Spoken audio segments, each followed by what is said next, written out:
Yea, little brothers, it was a great day for Peter. "You can always deceive the police," said little Peter enthusiastically. "Call a meeting with a philanthropic object, and voila!" Wrote Inspector Falmouth to the Assistant Commissioner of Police. "Your respected communication to hand.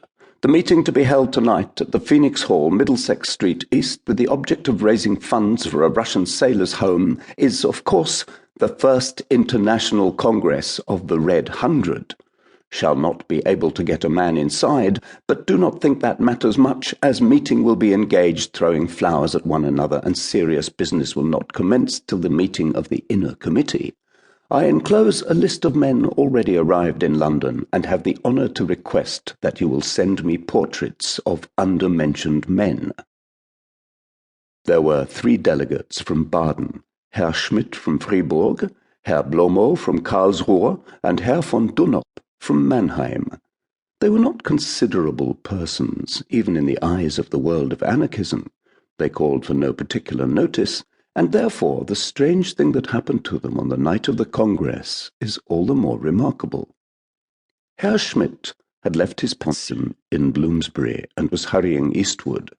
It was a late autumn evening, and a chilly rain fell, and Herr Schmidt was debating in his mind whether he should go direct to the rendezvous where he had promised to meet his 2 compatriots, or whether he should call a taxi and drive direct to the hall, when a hand grasped his arm. He turned quickly and reached for his hip pocket. 2 men stood behind him, and but for themselves, the square through which he was passing was deserted.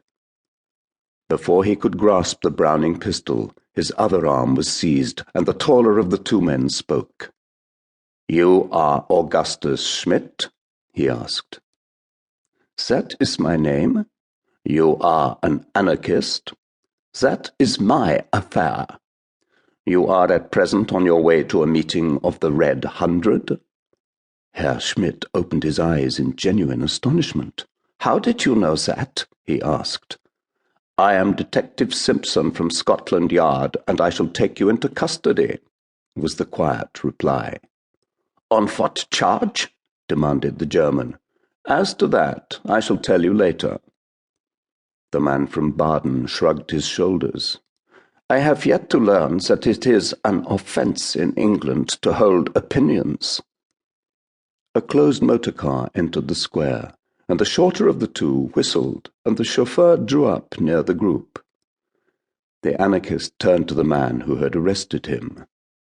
"I warn you that you shall answer for this," he said wrathfully. "I have an important engagement that you have made me miss through your foolery, and get in," interrupted the tall man tersely. Schmidt stepped into the car, and the door snapped behind him. He was alone and in darkness. The car moved on, and then Schmidt discovered that there were no windows to the vehicle. A wild idea came to him that he might escape. He tried the door of the car. It was immovable. He cautiously tapped it.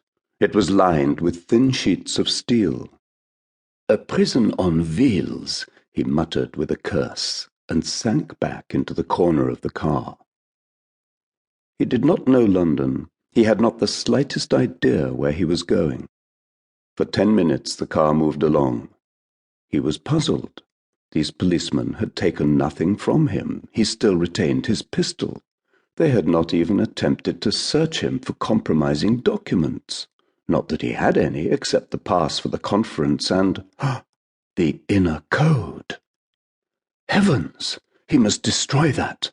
He thrust his hand into the inner pocket of his coat. It was empty. The thin leather case was gone.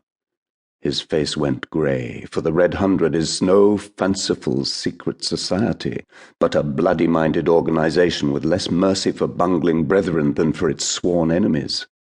In the thick darkness of the car, his nervous fingers groped through all his pockets. There was no doubt at all. The papers had gone. In the midst of his search, the car stopped. He slipped the flat pistol from his pocket. His position was desperate, and he was not the kind of man to shirk a risk. Once there was a